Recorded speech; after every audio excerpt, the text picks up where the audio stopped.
Hello, we're here in Visby on the inside of the World Heritage Site, the Visby Wall. Much of this was built during the 1200s, but there's a couple of towers that date from an earlier time. It's quite impressive even after all of these years. The reason I brought you to this particular land just above the gate known as Norderpoort, the Northern Gate, is that it has a very interesting history. This was the site where the Rackare lived. Rackare is a word that means rascal, and the rascal who lived here had a couple of important jobs. One of them is that he was the executioner's assistant. What that meant is he would accompany the condemned with the executioner to the gallows, which are north of town.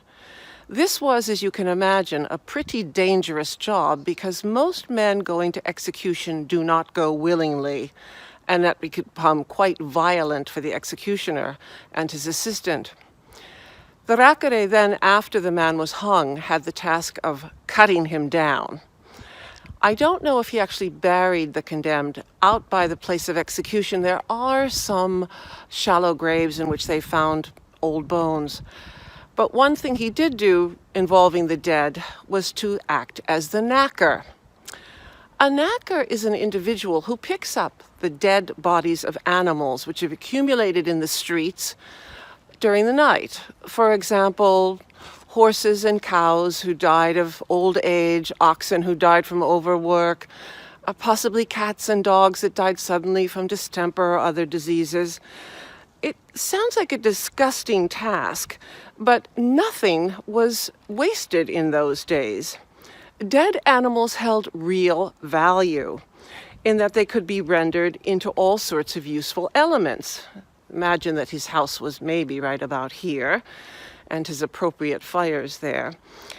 Glue can be made from hooves, for instance. Larger animals could be skinned for their hides.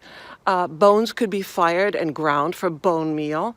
Fats like tallow were always in demand as cooking oil in soap, candles, and healing balms.